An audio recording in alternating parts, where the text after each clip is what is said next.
Hello everyone. Next topic जो हम discuss करने वाले हैं वो है फ्लो साइटोमेट्री। देखिए, फ्लो साइटोमेट्री एक इम्पॉर्टेंट टेक्निक है जिसका यूज़ हम डिफरेंट टाइप्स की सेल्स को अलग अलग करने के लिए करते हैं। मतलब फ्लो साइटोमेट्री में हम सेल सॉर्टिंग भी करते हैं या इसको हम सेल सॉर्टर भी कह सकते हैं फ्लो साइटोमीटर को।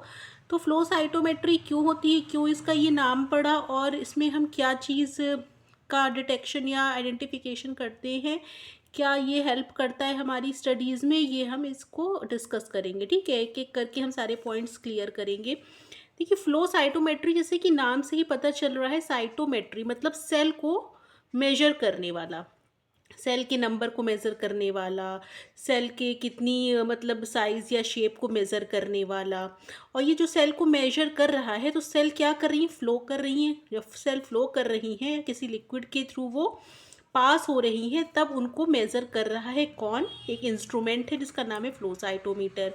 इसको इस तरीके से आप समझ सकते हैं। ठीक है, तो चलिए स्टार्ट करते हैं। इसमें क्या है, देखिए, technique for rapid identification of single cell in a mixture of cell. अगर हमारे पास सेल का मिक्सचर है, कई तरीके की सेल्स आपस में मिक्स हो गई हैं और हमें पता करना है कि कितने टाइप की सेल्स मिक्सचर में हैं, कौन कितनी कॉम्प्लेक्सिटी है सेल्स की। ठीक है, तो ये सारी चीज़ें हम फ्लो साइटोमेट्री की टेक्निक से आइडेंटिफाई कर सकते हैं। ठीक है, The cells are suspended in a buffer and passes through a cell sorter named flow cytometer. अब होगा क्या, जो हमें इस सेल को डिटेक्ट करना है, तो जो मिक्सचर ऑफ सेल्स हैं, तो मिक्सचर ऑफ सेल्स ऐसे तो होंगी नहीं कि मिक्सचर सॉलिड मिक्सचर बना हुआ है सेल का। सेल को किसी सस्पेंशन मिक्सचर या बफर में सस्पेंडेड होना चाहिए। ठीक है, किसी बफर में ही तो हम उनको मिक्स करेंगे, कहीं ना कहीं से आइसोलेट करके लाएंगे तब उसको मिक्स करेंगे बफर में हम।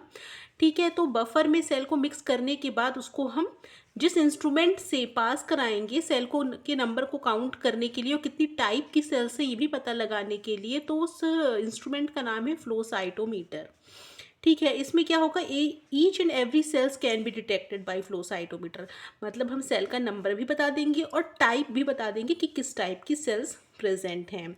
It can also detect fluorescent dye labelled cell. अगर कोई सेल को हमने लेबल्ड कर दिया है तो कितनी लेबल्ड सेल्स हैं, कौन सी लेबलिंग है उसमें, किस तरह की लाइट का उसमें एमिशन हो रहा है, ये सारी चीज़ें भी हम जो अलग अलग तरीके के फ्लो साइटोमीटर से डिटेक्ट कर सकते हैं। जो फ्लोरेसेंट डाई को डिटेक्ट करने वाले जो फ्लो साइटोमीटर हैं उनको FACS कहते हैं, जिसको हम फ्लोरेसेंट एक्टिवेटेड सेल सॉर्टर भी कहते हैं, फैक्स कहते हैं। वो हमारी फ्लोरेसेंट डाई को डिटेक्ट करती है अगर हमारी सेल्स लेबल्ड है।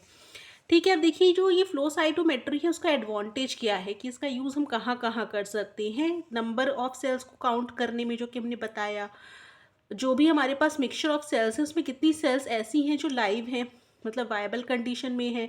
ठीक है, कितनी डेड सेल्स हैं ये भी पता चल सकता है, सेल का साइज पता चल सकता है, शेप पता चल सकता है, सेल की कॉम्प्लेक्सिटी पता चल सकती है कि कितना कॉम्प्लेक्स है सेल। ठीक है, या सिंपल सेल है, बैक्टीरियल सेल है तो सिंपल होगी और अगर यूकैरियोटिक सेल है तो मोर कॉम्प्लेक्स होगी।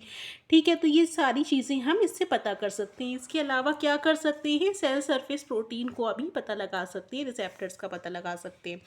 अब उसके बाद देखिए, यहाँ पे मैंने एक डायग्राम जैसा बनाया हुआ है, एकदम सिंपल डायग्राम रखने की ही मैंने यहाँ पे कोशिश की है। इसमें आपको क्या बनाना है, एक ट्यूब लाइक स्ट्रक्चर बनाना है। उस ट्यूब लाइक स्ट्रक्चर के चारों तरफ आपको एक और मतलब वेसल टाइप का बनाना है उस, और जहाँ पे वो वेसल और इस ट्यूब का जो जॉइंट वाला एरिया होगा वहाँ पे आप इस तरह से नोजल टाइप का बना देंगे। अब इसमें क्या आता है, यहाँ से फ्लूइड आता है, यहाँ से फ्लूइड पास कराया जाता है। ये फ्लूइड यहाँ पे सस्पेंडेड फॉर्म में रहता है और ये हमारी जो सेल्स हैं ये भी बफर में सस्पेंडेड रहती हैं। तो यहाँ से हम अपना सेल सैंपल जो होता है सस्पेंशन के फॉर्म में वो डालते हैं, यहाँ से फ्लूइड डालते हैं। फ्लूइड डालने से क्या होता क्या है कि ये सेल्स को अलग अलग रखता है और मतलब इसको ट्रैवल करने में, एक सीधी लाइन में ट्रैवल करने में भी हेल्पफुल होता है। ठीक है, अब जैसे यहाँ पे हमने सेल का सस्पेंशन डाला तो यहाँ पे एक नोजल है, यह देखिए नोजल जैसे यहाँ बना हुआ है, ये अल्ट्रासोनिक वेव प्रोड्यूस करता है यहाँ पे। तो क्या होता है, जो हमारी एडहेरेंट सेल हैं, चिपकी हुई सेल्स हैं, सेल एग्रीगेट्स बने हुए हैं तो यहाँ ब्रेक हो जाते हैं। सेल्स को क्या करता है, ये ब्रेक कर देता है। ठीक है, अल्ट्रासोनिकेटर यहाँ लगा होता है। तो अब सिंगल सिंगल सेल ही क्या हो जाएंगी, जो सेल होंगी जो एग्रीगेट्स के फॉर्म में होंगी, आपस में चिपकी होंगी, वो सब अलग हो जाएंगी। उसके बाद यहाँ से पास होगा, जैसे ही वो यहाँ से पास होते हैं तो ये ड्रॉपलेट्स के फॉर्म में सेल गिरने लग जाती हैं, एक लाइन में एक के पीछे एक, इस तरीके से ड्रॉपलेट्स के फॉर्म में गिरती हैं। और जैसे जैसे यहाँ नीचे पास होती जाती है, यहाँ पे एक लेज़र लाइट का सोर्स लगा होता है, वो यहाँ से लाइट लगातार पास कराता रहता है। तो जैसे जैसे सेल पास होती है उस पर लाइट पड़ती है, तो यहाँ पे एक फॉरवर्ड स्कैटरिंग डिटेक्टर लगा होता है, यहाँ साइड स्कैटरिंग डिटेक्टर लगा होता है। क्योंकि फॉरवर्ड स्कैटरिंग में क्या होगा, जैसे सेल का अगर ज़्यादातर पार्ट खाली है तो लाइट क्या होगी, सीधी पास हो जाएगी। और अगर सेल में बहुत ज़्यादा पार्टिकल्स या ऑर्गेनेल्स या बहुत ज़्यादा कॉम्प्लेक्सिटी है तो कुछ लाइट स्कैटर होकर साइड में भी चली जाएगी उन पार्टिकल्स या जो भी हमारी ग्रैन्यूल सेल के अंदर प्रेजेंट है उनसे। तो अगर ज़्यादा साइड स्कैटरिंग हो रही है मतलब कॉम्प्लेक्सिटी है सेल में, और अगर फॉरवर्ड स्कैटरिंग ज़्यादा हो रही है मतलब सेल बहुत बड़े साइज़ की है, ठीक है, जिसको हम डिटेक्टर से डिटेक्ट कर लेंगे। ठीक है, तो ये आप इस तरीके का एक बना सकते हैं, इससे आपका एक पेज भी भर जाएगा। उसके बाद देखिए यहाँ पे लिखा हुआ है कि अगर ज़्यादा स्कैटरिंग फॉरवर्ड स्कैटरिंग हो रही है जो कि लार्ज सेल को डिनोट करेगी या शो करेगी, लेस फॉरवर्ड स्कैटरिंग हो रही है मतलब स्मॉल सेल है, अगर मोर साइड स्कैटरिंग हो रही है मतलब कॉम्प्लेक्स सेल है, और अगर लेस साइड स्कैटरिंग हो रही है तो लेस कॉम्प्लेक्स सेल है। ये सारी चीज़ें हमें पता चल जाएंगी जब इसमें से पास होके सेल निकलेगी। ठीक है, तो इस तरीके से आप डायग्रामेटिकली वे में भी इसको आप एक्सप्लेन कर सकते हैं। इसके बाद देखिए क्या है, इसके बाद मैंने ग्राफ के फॉर्म में इसको दिखाया है। जो ये डिटेक्टर होता है ना, वो ग्राफ बना के दिखा देता है कि मतलब फॉरवर्ड स्कैटरिंग और साइड स्कैटरिंग जो होती है उसके बीच में ग्राफ बनाते हैं।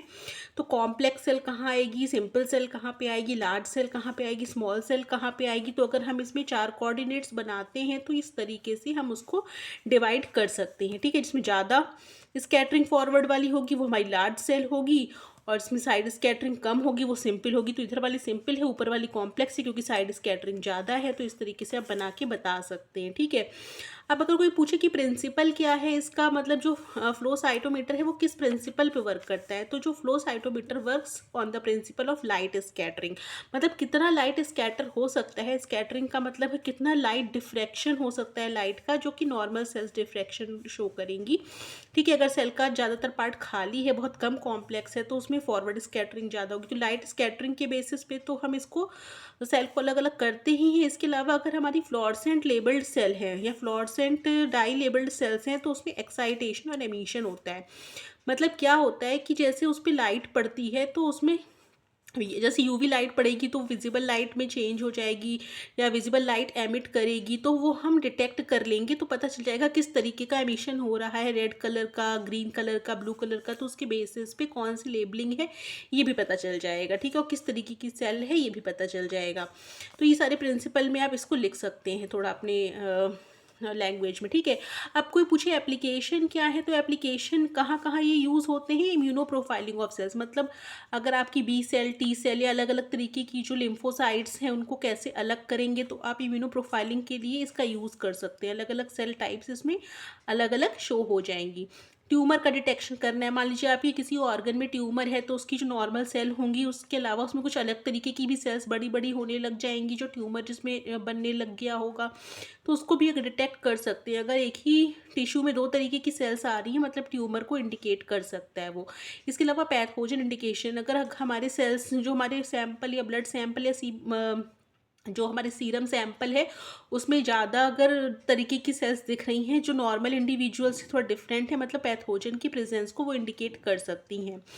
जीन एक्सप्रेशन एनालिसिस में यूज़ करते हैं हम identification of cell surface receptor, जो कि हमने पहले भी बताया है। इसके अलावा जो हमारी इंट्रासेलुलर प्रोटीन है, जैसे इम्यूनोफ्लोरेसेंस में हमने बताया था कि उससे इंट्रासेलुलर प्रोटीन का भी पता लग सकता है, तो ये यहाँ पे भी पता लग सकता है क्योंकि लाइट की स्कैटरिंग होगी उसी हिसाब से। ठीक है, साइड स्कैटरिंग होगी जिससे पता चलेगा कॉम्प्लेक्सिटी है।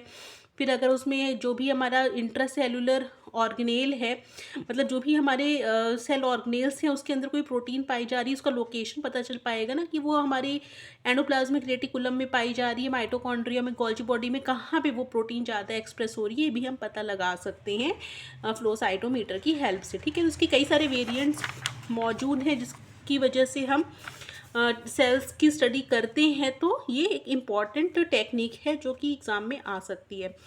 इसको देख लीजिएगा, काफ़ी इसको मैंने सिंपल रखने की ही कोशिश की है, बहुत ज़्यादा इसको कॉम्प्लेक्स नहीं बनाया है। तो आप लोगों को एक बार पढ़ने पे ही समझ में आ जाएगा कि क्या लिखना है। तो देख लीजिएगा इसको। फिर आज के लिए इतना ही रखते हैं। Thank you.